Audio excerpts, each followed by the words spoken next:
그 기구들은 어차피 대통령께서 다시 검토하고 지시해야 가능한 것이고 그 메모 자체로는 제안에 불과하고 아이디어 차원에서 제시한 것뿐이죠. 아, 그렇습니다. 예. 그건 이건 당연히 제가 이제 평상시에 대통령께서 이렇게 그 정부 여당이 이 민생 관련한 거 그리고 또 경제 활성화에 관련된 법안을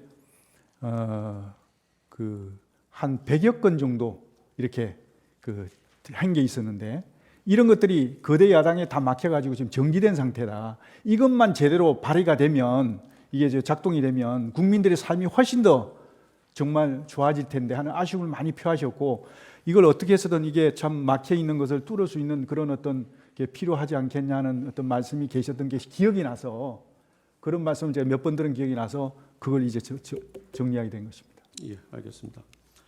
포고령 선포 행위와 관련돼서 잠깐 질문하겠습니다. 포고령은 증인이 관사에서 직접 워드로 작성한 것이 맞죠? 그렇습니다. 예. 포고령은 과거의 것을 참조해서 작성한 것이죠? 네, 과거에 이제 제가 그 2018년도에 그 계엄령 문건 파동이 있었던 그 자료를 가지고 있었던 게 있었고요.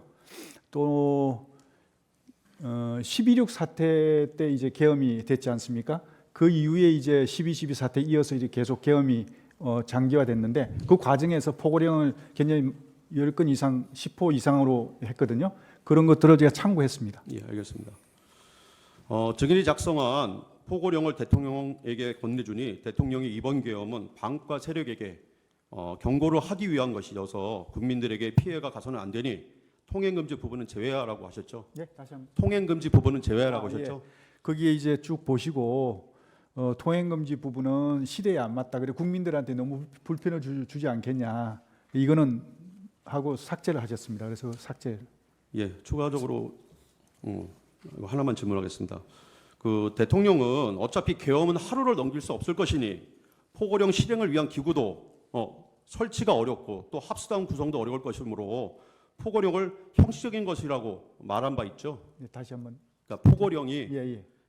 어차피 이 계엄은 하루를 넘기기 힘들고 포고령 실행을 위한 기구 설치도 어려울 것이고 합수단 설치도 어려울 것이기 때문에 어차피 이 포고령 자체는 형식적인 것이다라고 말씀하셨죠. 생각보다 저기 하나하나 보통 보고서를 드리면 꼼꼼하게 이렇게 다 보시는데 예, 그렇게 꼼꼼하게 안 보시고 쭉 이렇게 훑어보시고 하신 예. 걸 보면 그렇게 그 의미가 전달되는 것 같습니다. 예, 알겠습니다. 증인이 포고령 1호로 기재한 국회 등의 정치활동 금지 문구는 국회 입법활동이나 계엄 해제 결의를 방해하려는 의도로 작성된 것이 아니죠. 그거 아닙니다. 이거는 죄송합니다만 그 세부적인 문건을 제가 내용을 좀 알고 싶은데 좀 포고령 1호에 대한 게 있으면 좀 주시면 참고 좀 하겠습니다. 그럼 저희가 제 주심을 할 때 한 번 더 보여드리겠습니다.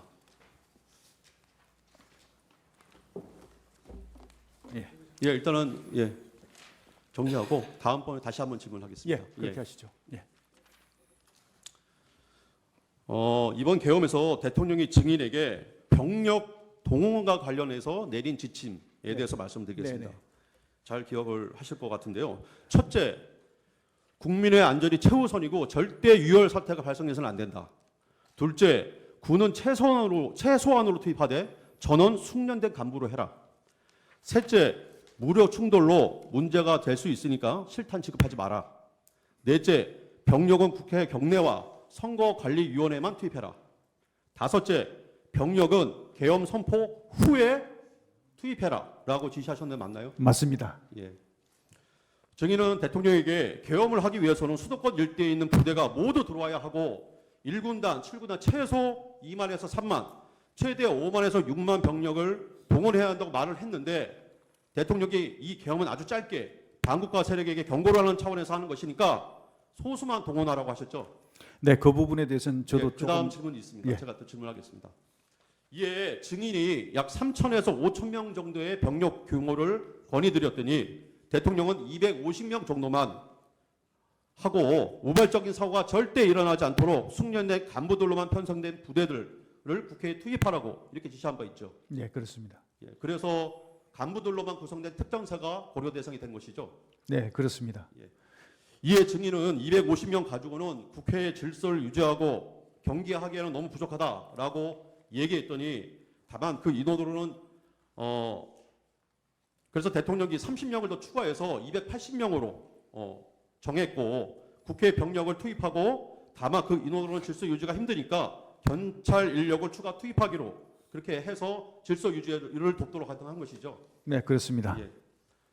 그러자 증인이 그렇게 되면 이게 계엄입니까? 라고 말하니까 대통령은 지금까지의 비상계엄에서 해왔던 생각은 하지 말자. 이번 계엄은 과거에 해왔던 비상계엄과는 다르게 하고 싶다. 라고 말하면서 야당과 반국가 세력에 대한 경종을 울리기 위한 충격요법이 필요하다는 차원에서 하는 것이니 최소한의 병력으로 국민들의 안전을 우선해서 해달라고 하면서 그렇게 준비해달라고 했죠. 네, 제 생각은 틀렸지만 다르지만 예. 대통령님 지시기 때문에 거기에 대해서 존중하고 준비를 했습니다. 저는 과거의 계엄을 보면 1군단이나 7군단 병력들이 주력이었습니다. 예. 물론 지금 이제 상황이 좀 다르긴 하지만 과거의 사례를 보면 그 병력들이 주력으로 들어오고 수방사 특전사 병력들은 보조 병력입니다. 초기에 일부에 들어와서 이제 하는 초기 대응 부대 정도인데 주력을 다 빼버리고 초기 병력 그것도 간부들만 하라고 하시니까 야 이게 내가 할 수 있겠냐 하는 의문도 들고 해서 조금 대통령한테 그런 말씀을 드린 겁니다. 예, 알겠습니다. 네. 이에 따라서 경찰청장 조조, 그다음에 서울경찰청장 김봉식을 안가로 불러서 국회 외곽 질서 유지를 위한 경찰 인원을 배치하기로 결정한 거죠. 예, 그렇습니다. 아무래도 병력이 제한될 수밖에 없기 때문에 경찰력을 보강할 수밖에 없는 상황이었습니다. 예, 21번 생략하겠습니다. 22번 질문하겠습니다. 이와 같이 국회에 280명만을 보내는 것으로 하였는데요. 증인의 공소장이 기재에 의하면 특전사가 약 462명, 수방사가 212명 정도 투입이 됐습니다. 대통령이 지시한 병력보다 많은데 이렇게 많은 인원이 투입된 이유가 뭔가요? 아, 그거는 본청의 질서 유지를 위해서 최초 투입된 특전사 병력은 280명이 맞습니다. 예. 그 280명 맞는데 그 280명으로 질서 유지를 하다 보니까 이게 너무 병력이 상대적으로 너무 적어서 특전사령관하고 얘기하면서 추가적으로 더 가용한 병력이 있냐 그러니까 한 180명, 200명이 좀 안 되는 180명 정도 가용하다 그래갖고 그러면 그 인원을 혹시 모르니까 좀 추가로 좀 보내면 안 되겠냐 그래서 이제 추가로 보내겠다고 해가지고 보냈으면 좋겠다고 특전사 사령관의 의견을 듣고 해서 그 추가로 이제 들어오는 걸 했는데 이게 그 병력이 추가로 들어온 시간이 거의 해제 시간 그 계엄 해제 시간하고 맞물려 버렸습니다. 예. 그러다 보니까 제대로 역할을 못 하고 질서 유지 임무 수행을 제대로 못 하고 임무가 종료된 것으로 알고 있고요. 수방사는 원래 이제 본청에 들어가서 질서 유지하는 것은 특전사가 임무 수행하지만 본청 외곽에서 이제 대기하면서 임무 지원을 하는 것은 이제 수방사 역할이었는데 수방사가 212명이지만 실제로 들어와서 경내에 들어온 거는 50명 정도밖에 안 됩니다. 나머지는 다 바깥에서 대기하고 있었고요. 그래서 수방사 병력은 실제로 투입된 인원은 50명밖에 안 되고 결론적으로 말씀드리면 본청 질서 유지를 위해서 투입된 인원은 대통령께서 최초 지시하신 280명이 거의 주로 했다 이렇게 보시면 되겠습니다. 그 본청은 국회 경내 안을 말씀하시는 거죠? 본청은 이제 의사당 외곽. 예, 그러니까 딱 정면으로 바라봤을 때 본청이 있지 않습니까? 국회 의사당 그러니까 회의실 본청 회의실이 있는 거. 예, 건물. 그 건물을 본청이라고 그러고 그다음에 외곽이라는 것은 울타리를 외곽이라고 그럽니다. 그러니까 국가 경내 안을 말씀하시는 거죠? 투입이. 수방사요? 아니요. 그냥 병력 투입이라는 그 개념이. 특전사 280명은 본청 내부에 들어가서 질서 유지를 했고요. 예. 그다음에 이제 수방사는 울타리를 연해서 그러니까 본청을 주변으로 해서 이렇게 좀 지원을 하는 걸로 했는데 실제로 투입이 제대로 안 돼갖고 50명밖에 못 들어왔습니다. 그래서 거기서 그냥 대기하는 그런 상황이었고요. 나머지 150명, 160명 정도는 아예 외곽 그러니까 울타리 바깥에서 대기를 했습니다. 예. 이번 추구에 지금 질문의 내용을 잘 이해를 못하시는 것 같아서 제가 다시 한번 말씀드리겠습니다. 지금까지 뉴스 등에서 대통령이 국회를 봉사하기 위해 군 병력과 경찰 인력을 투입했다고 이렇게 하고 있습니다. 그 증인은 작전 분야에서 오랫동안 근무를 해서 잘 알 텐데요. 국회를 봉쇄하고 국회의 의결을 막고자 했다면 최소한 어느 정도 규모의 병력이 필요합니까? 그게 이제 그렇게 판단을 하려 그러면 계략적으로 이제 울타리 그러니까 국회 울타리 길이를 어느 정도 알아야 되는데 제가 알기로는 한 3, 4km 되지 않을까 싶습니다. 예. 정확하진 않습니다. 근데 3, 4km 정도 된다고 봤을 때 3km라고만 해도 봉쇄라고 하면 그야말로 손에 손잡고 틀어막는 거거든요. 그렇기 때문에 거의 1m 간격으로 병력을 배치해야 됩니다. 그러면 3km를 1m 간격으로 하면 3,000명이 소요되지 않습니까? 그런데 거기에 국회 출입문이 20개입니다.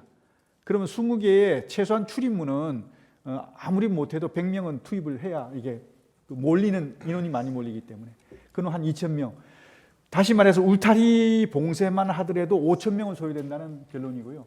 그리고 내부에 이제 방금 말씀드린 본청, 그 회의실이 있는 본청이라든지 국회의사당 본청, 그 다음에 이제 의원회관이라든지 이런 건물까지 다 봉쇄를 하려고 하면 내부에도 한 2, 3천 명 정도는 있어야 제대로 봉쇄가 될 것이다. 저는 그렇게 생각합니다. 그래서 종합적으로 보면 외곽과 내부까지 하면 7,000명 내지 8,000명 정도 투입이 돼야 국회 봉쇄가 가능할 것이다. 이렇게 저는 판단하겠습니다.